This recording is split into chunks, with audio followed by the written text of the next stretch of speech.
Ingin menyanyiakan kesempatan tersebut, pendekar pemanah Beizi juga berhasil membunuh Jenderal Shang Kun cukup dengan sekali lesatan busur panahnya. Dengan tewasnya Jenderal Shang Kun serta matinya Zemu He,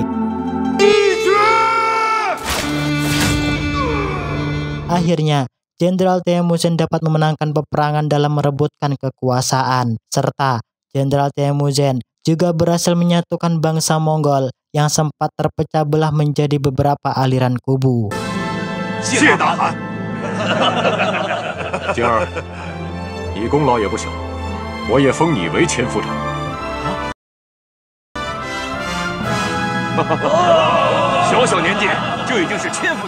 Di sini Jenderal Temujin juga memberikan penghargaan spesial atas jasa Gao Jing dalam membantunya, di mana ia mengangkat Gao Jing sebagai perwira perang serta menjodohkan dengan anak perempuannya yang tak lain ialah Nona Huan. Mendengarkan akan hal tersebut, Nona Leving mencoba untuk menjelaskan dan memberitahu Jenderal Temujin bahwa mereka belum siap menerima akan perjodohan anaknya, sebab Gao Jing masih mempunyai misi yang belum terselesaikan, yaitu mencari dan menemukan anak keturunan pendekar Yan Tiesin yang bernama Yang Kang. Sebab mereka sebelumnya sudah memiliki janji untuk menjodohkan dan menikahkan anak mereka jika keduanya berlawanan jenis. Namun, jika keduanya ialah lelaki, maka mereka akan menjadi saudara untuk selamanya. Tahan. Mendengar akan penolakan yang wajar dan sesuai prosedur, Jenderal Temujin memahami hal tersebut. Di sini ia memberikan 10 keping emas pada Gao Jing sebagai bekal perjalanan untuk menemukan anak keturunan pendekar Yan Tiesin yang selama 17 tahun lamanya menghilang. Nona Huan yang sudah dewasa serta ia paham akan makna cinta, tentu dengan sedih dirinya harus bisa merelakan kepergian Gao Jing, meskipun hal tersebut sangatlah berat baginya. Sebelum Gao Jing pergi melanjutkan perjalanan bersama ke-6 pendekar Jiangnan, Nona Huan berpesan agar Gao Jing tak melupakan akan janjinya untuk kembali pada dirinya jika anak keturunan pendekar Yan Tiesin bukanlah perempuan. Dan di saat inilah perjalanan Gao Jing dan ke-6 pendekar hebat Jiangnan pun dimulai. Singkat cerita, sampailah Gao Jing dan ke-6 pendekar Jiangnan di sebuah kota ujung kulon yang bernama Kota Song. Karena letih seharian melakukan perjalanan tanpa istirahat, ke-6 pendekar Jiangnan memutuskan untuk mencari rumah penginapan. Gao Jing yang masih penasaran akan isi kota tersebut, ia pun berpamitan pergi untuk melihat dan berjalan santai sambil menikmati akan keramaian kota tersebut. Setelah melihat beberapa pertunjukan penduduk kota Song yang amat memukau, tiba-tiba Gao Jing dikejutkan akan kemunculan seorang gadis mungil yang sedang dikejar oleh warga karena dianggap telah mencuri kue bakpao jualannya. Gao Jing yang merasa kasihan serta tak ingin melihat si gadis mungil tersebut celaka, ia berusaha untuk menyelamatkan dan membawanya kabur. Merasa di tempat yang sudah aman, Gao Jing, si pemuda baik hati, ia pun menakdir makan si gadis mungil tersebut di sebuah kedai cabang milik Bok Darmi. Sambil menyantap beberapa varian makanan inilah, gadis mungil tersebut memperkenalkan dirinya di hadapan Gao Jing, di mana ia bernama Huang Rong. Di sini terlihat Huang Rong curhat bercerita di hadapan Gao Jing jika dirinya sengaja kabur dari rumah, sebab dirinya merasa sangat sedih dan kesepian seusai sang ibunya meninggal. Atas dasar itulah ia pergi meninggalkan ayahnya seorang diri, sebab ayahnya tak pernah lagi memperhatikan dan sayang pada dirinya. Mendengar akan curhatan tersebut, Gao Jing yang tak ingin melihat Huang Rong celaka, ia memberikan semua emas miliknya sebagai bekal di jalan agar Huang Rong bisa kembali ke kampung halaman. Tak hanya itu, Gaojing juga memberikan baju kulit agar Huang Rong tak kedinginan ketika kehujanan. Serta Gaojing berpesan agar Huang Rong tetap dan selalu menjadi orang baik. Dengar akan ucapan tersebut tentu membuat Huang Rong sangat kesal dan marah. Ia mengira jika Gaojing menganggap dirinya sebagai pencuri bahkan beban bagi keluarganya. Merasa khawatir akan keselamatan Huang Rong, Gaojing memutuskan untuk mencari dan mengejar akan kepergiannya. Namun di pertengahan jalan, lagi-lagi ia pun bertemu dengan 4 pendekar setan Huang yang seketika menyerang dirinya untuk balas dendam atas kekalahan. Kubunuh kau.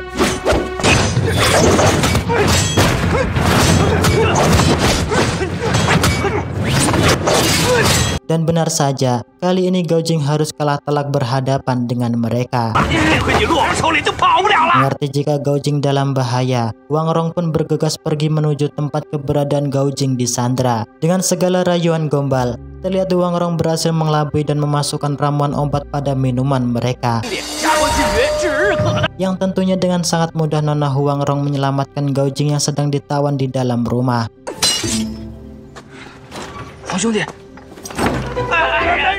Melihat akan kebaikan Nona Huang Rong yang berhasil menyelamatkan nyawanya, Gaojing mengajak Huang Rong untuk menjadi saudara selamanya. Namun permintaan tersebut ditolak oleh Nona Huang Rong sebab yang ia inginkan melebihi dari saudara. Yang tentunya saat ini Nona Huang Rong mulai tumbuh benih-benih perasaan cinta pada Gaojing. Di sini mereka berjanji akan kembali berjumpa di tempat yang berbeda.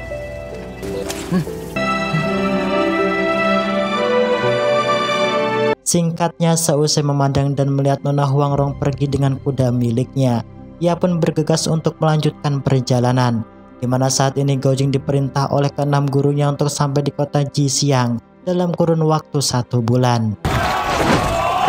Sedangkan di sisi lain, terlihat para penduduk desa beramai-ramai menyaksikan pertarungan antar pendekar, di mana pertarungan tersebut sengaja diadakan sebagai ajang cari jodoh.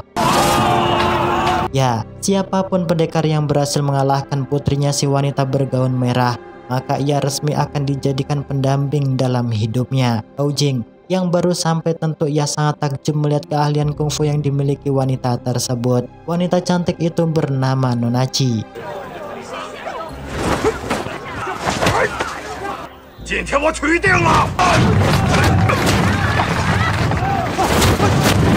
Di sini terlihat Nona Chi sangat terkejut melihat seorang pemuda yang tiba-tiba datang menerjang dan mengalahkan kedua pendekar dengan teknik kungfu yang dimiliki. Merasa tertantang akan sayembara yang diadakan, ia juga mengajak Nona Chi untuk dapat bertarung dengan dirinya.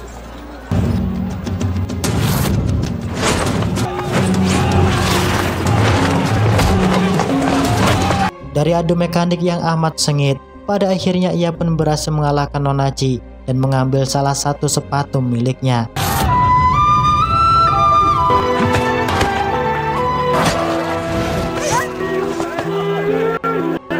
Mengerti jika pemuda tersebut menang dalam bertarung, tentu ia berhak untuk menjadi pendamping hidup Nona Chi anaknya. Namun terlihat ia mengabaikan perkataan si Pak Tua yang menganggap jika kastanya tak sederajat serta hanya dipandang rendah olehnya.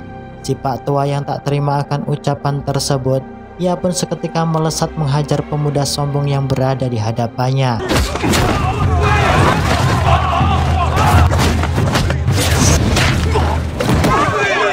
Gaojing yang tak tega melihat perlakuan kasar si pemuda tersebut, ia pun juga ikut parti menghentikan langkah si pemuda tersebut yang hendak pergi.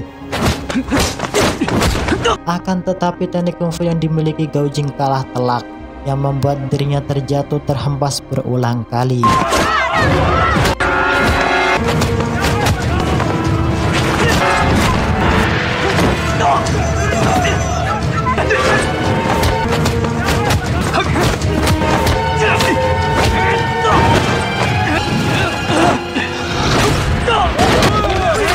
Ya, Gaojing yang tetap teguh akan pendirian.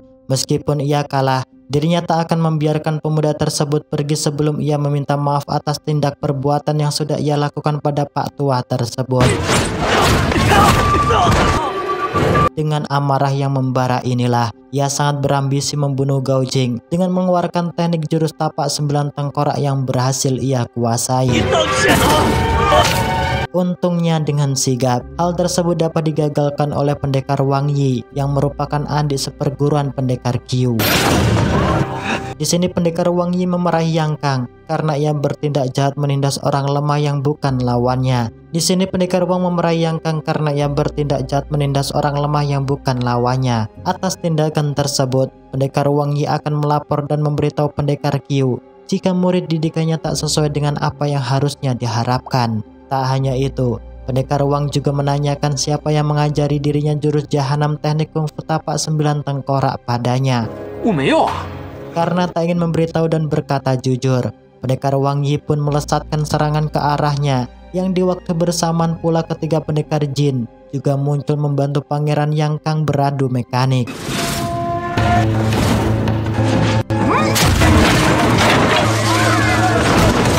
Tak ingin di antara mereka ada yang terluka bahkan saling membunuh. Nona Ruo yang merupakan ibu Yang Kang melerai pertarungan tersebut dan menyuruh Yang Kang untuk segera pulang.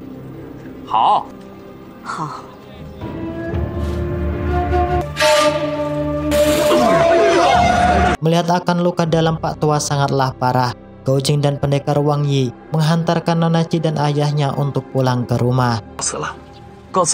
Yang ternyata dirinya tak lain ialah pendekar Yan Tiesin yang masih hidup di saat tragedi pembantaian yang menimpa padanya 18 tahun yang silam. Sedangkan Nona Chi ialah anak angkatnya.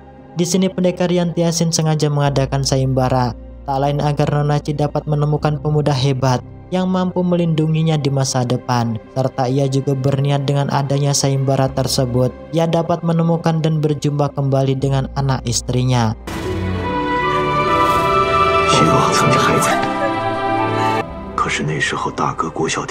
Melihat tindakan yang dilakukan Yang Kang sudahlah sangat keterlaluan. Nona Ruo yang mengerti jika orang yang ditindas Yang Kang berasal dari bangsa Song.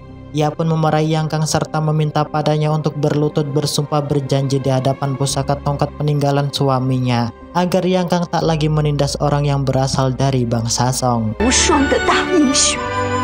Tak berselang lama keesokan harinya, terlihat Yang Kang kembali mencari dan menghampiri Gao Jing dan pendekar Wang Yi yang sedang beristirahat di sebuah penginapan yang tak jauh dari istana kerajaan bangsa Jin. Di sini Yang Kang meminta maaf di hadapan mereka atas tindakan yang usai ia lakukan.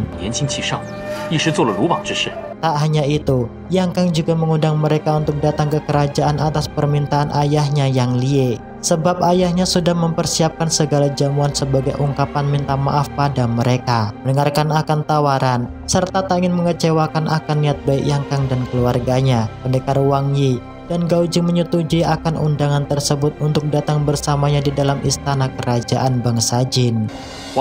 Dan benar saja, sesampainya di sana, Gao Jing sangat terkejut bertemu kembali dengan 4 pendekar setan Huang yang ternyata saat ini kerajaan Jin di bawah pimpinan Yang Lie sedang mengumpulkan para pendekar penjuru benua agar dapat bergabung menjadi tentara pasukan mereka. Sebab itulah Yang Kang meminta agar pendekar Wang Yi dan Gao Jing dapat bergabung bersama kerajaan Jin. Mendengar akan permintaan tersebut, tentu Gao Jing dan pendekar Wang Yi menolak keras akan permintaan dan keinginan Yang Kang. Sebab mereka ialah orang dari bangsa Song.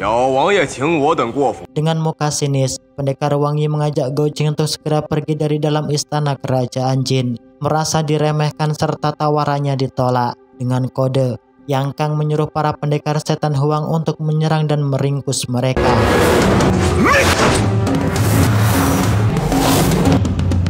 Ya, dalam kondisi tak berdaya inilah untungnya mereka berhasil selamat dari kejaran para pasukan kerajaan Jin. Mengerti jika pendekar Wang Yi terluka akibat terkena pukulan tapak beracun Sang Ren, Gao Jing pun membawa sang pendekar di sebuah penginapan terpencil dan berusaha keras untuk membantu sang pendekar mengeluarkan racun di dalam tubuhnya.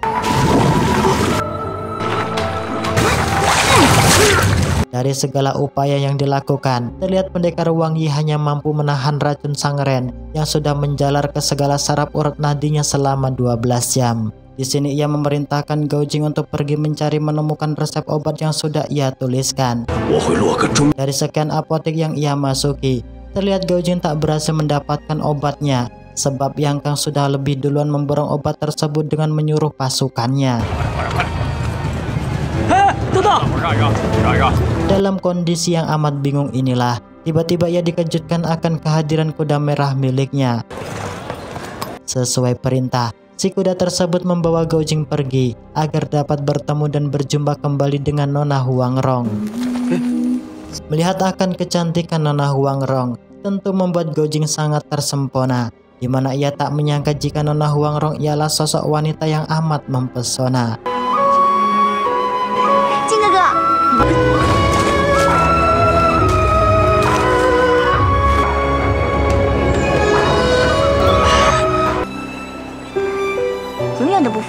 Di sini Gaujing bercerita jika dirinya saat ini sedang mencari obat untuk kesembuhan pendekar Wang yang sedang terluka terkena pukulan tapak beracun kungfu Sang Ren. Karena tak lagi memiliki waktu banyak, Gaujing meminta bantuan Nona Huangrong agar dapat bersama-sama mencari obat yang sudah dituliskan pendekar Wang. Sebab jika dalam waktu 12 jam ia tak berhasil menemukan ramuan obat tersebut, maka pendekar Wang akan cacat dan kehilangan akan segala ilmu perkungfuannya. Tak ingin melihat pendekar Wang celaka, malam harinya Huangrong pun memulai aksi gilanya masuk ke dalam istana kerajaan jin untuk mencuri obat yang telah diselundupkan Yang Kang. Dengan kepintaran dan kecerdikan yang ia miliki, Nona Huangrong berhasil mengancam salah satu penasehat kerajaan jin dengan menggoreskan senjata besi ke lehernya. Merasa ketakutan dan tak ingin mati konyol, ia pun menuruti perintah Huangrong untuk membantunya mengambil ramuan obat yang diinginkan. 一定就是王道长说的那个阴谋，你跟着管家去拿药，我在这盯着。你要当心。对了，金哥哥，你拿到药就赶紧把穆大叔和穆姑娘救出来，